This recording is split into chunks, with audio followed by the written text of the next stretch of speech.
आज हमारा टॉपिक है 3 फेज सिंक्रोनस मोटर।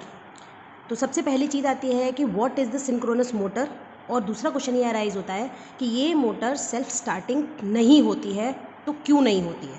ठीक है, तो जब हम बात करते हैं बेटा सिंक्रोनस मोटर की, तो दो चीज़ें हमेशा अपने माइंड में रखेंगे, क्योंकि जब हम बात कर रहे हैं किसी भी मशीन की तो उसमें दो चीज़ें बहुत इंपॉर्टेंट होती हैं। One is a stator, another one is a rotor. Normally her motor में जो स्टेटर होता है वो फील्ड होता है, रोटर होता है वो आर्मेचर होता है। Synchronous motor is the only machine जिसमें ये दोनों चीज़ें इंटरचेंज कर दी जाती हैं, यानी स्टेटर आर्मेचर बन जाता है एंड रोटर फील्ड बन जाता है। यानी फील्ड का मतलब हुआ कि रोटर के पोल्स फिक्स्ड होंगे। अगर 2 पोल मशीन है तो नॉर्थ एंड साउथ फिक्स्ड होंगे, बनाने की ज़रूरत नहीं पड़ेगी। But in case of armature यानी स्टेटर, हमें पोल्स क्रिएट करने पड़ेंगे with the help of supply. ठीक है, तो अब यहाँ पर दो चीज़ें हमेशा क्लियर, पहली चीज़ क्लियर हो गई कि स्टेटर आर्मेचर होता है और रोटर फील्ड होता है।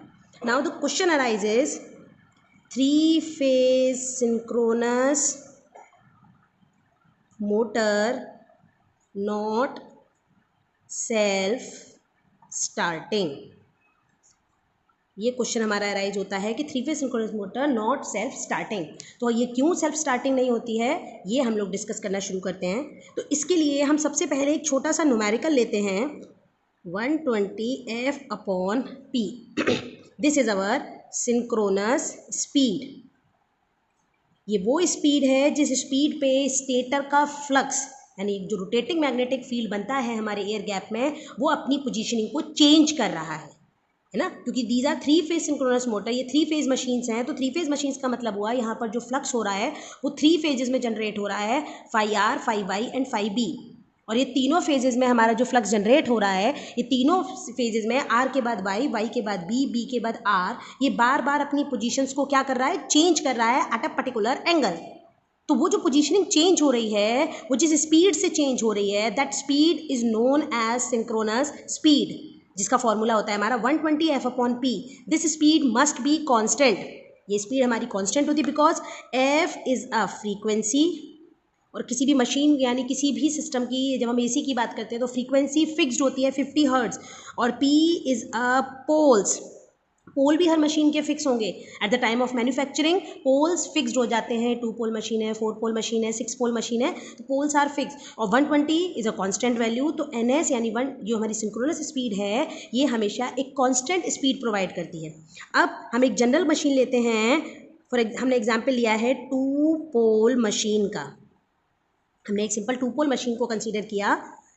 तो अगर मैं यहाँ से इसकी स्पीड को कैलकुलेट करती हूँ तो फ्रीक्वेंसी इज़ 50, पोल इज़ 2, तो हमारी स्पीड निकल कर आई 3000 RPM। और अगर मुझे इसे सेकंड्स में बदलना हो तो मैं जस्ट 60 से डिवाइड करूँगी इसको, तो स्पीड निकल कर आई 50 RPS।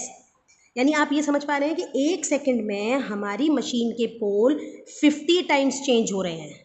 इस स्पीड से क्या फ़र्क पड़ता है, पता चलता है कि इन 1 सेकेंड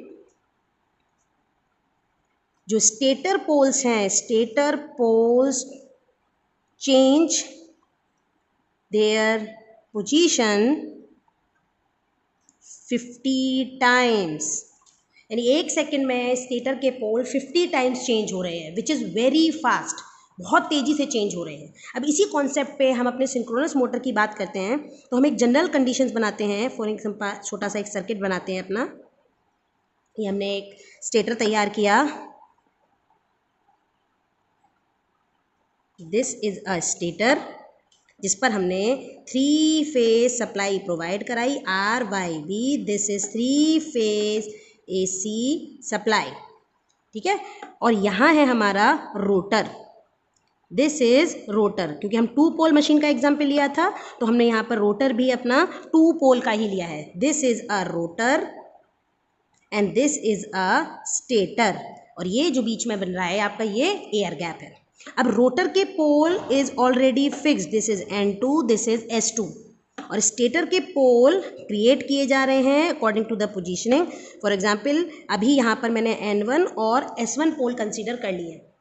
अब अगर आप ध्यान से देखेंगे, इन दोनों के बीच में मैग्नेटाइजेशन होगा। ये नॉर्थ पोल है, ये भी नॉर्थ पोल है, यानी ये नॉर्थ पोल इस नॉर्थ पोल को आपका रिपेल करेगा। रिपेल करेगा मतलब ये नॉर्थ पोल इधर घूमने की कोशिश करेगा।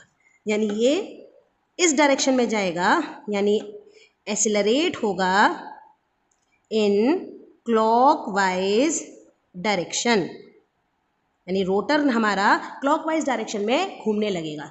बट जैसे ही दिस इज अ इंस्टेंट ए, हमने इस इंस्टेंट को नाम दिया है इंस्टेंट ए, यानी लेकिन जब तक ये रोटर क्लॉकवाइज डायरेक्शन में घूम रहा है, इसकी दूसरी पोजीशन तैयार हो जाएगी जिसे हम दूसरे इंस्टेंट को क्रिएट करते हैं। हमने फिर से एक डायग्राम क्रिएट किया अपना,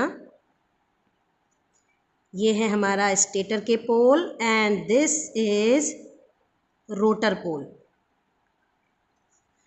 this is 3-phase AC supply, N2 and S2 are fixed, यानी rotor pole are fixed. But अब अगर आप ध्यान से देखेंगे इंस्टेंट बी, पॉजिटिव से निगेटिव सप्लाई होते ही जो पोल नॉर्थ था वो साउथ में बदल गया और जो साउथ था वो नॉर्थ में बदल गया, ठीक है ना। यानी आप अगर ध्यान से देखेंगे, तो अगर आप ध्यान से देखेंगे अपने फर्स्ट इंस्टेंट में, this is a north pole, एक पॉजिटिव से निगेटिव साइकिल आते ही ये नॉर्थ पोल साउथ पोल में बदल जाएगा और नीचे वाला साउथ पोल नॉर्थ पोल में बदल जाएगा, यानी हमारा इंस्टेंट भी ये बनकर तैयार हुआ। अब इसका मतलब ये साउथ है और ये नॉर्थ है, तो जो रोटर हमारा क्लॉकवाइज जा रहा था, अब ये उसको क्या करेगा, ये अपनी तरफ अट्रैक्ट करने की कोशिश करेगा। अट्रैक्ट करने का मतलब है रोटर अब एंटी क्लॉकवाइज डायरेक्शन में एक्सेलरेट हो जाएगा, एक्सेलरेट इन एंटी क्लॉकवाइज डायरेक्शन। इसका मतलब रोटर ने क्या किया, रोटर ने अपने आप को एंटी क्लॉकवाइज डायरेक्शन में एक्सेलरेट करवा लिया। जैसे ही वो एंटी क्लॉकवाइज डायरेक्शन में आएगा, अगेन इंस्टेंट ए बनकर तैयार हो जाएगा हमारा। इंस्टेंट ए मतलब जो साउथ था वो नॉर्थ बन जाएगा, जो नॉर्थ था वो साउथ बन जाएगा। इसका मतलब फिर रिपेल करेंगे तो ये क्लॉकवाइज डायरेक्शन में जाएगा, और उसके बाद जैसे ही ये क्लॉकवाइज में जाने की कोशिश करेगा, इंस्टेंट बी क्रिएट हो जाएगा, यानी ऊपर साउथ नीचे नॉर्थ, ये क्लॉक। दैट मीन्स कि हमारा रोटर सिर्फ और सिर्फ ऐसे सिर्फ पर एक ही इंस्टेंट पे वाइब्रेट कर रहा है कुछ इस तरीके से, और जब तक ये रिस्पॉन्ड नहीं करेगा, ये फोर्स के साथ रिस्पॉन्ड नहीं करेगा, तब तक ये रोटेट नहीं हो पाएगा।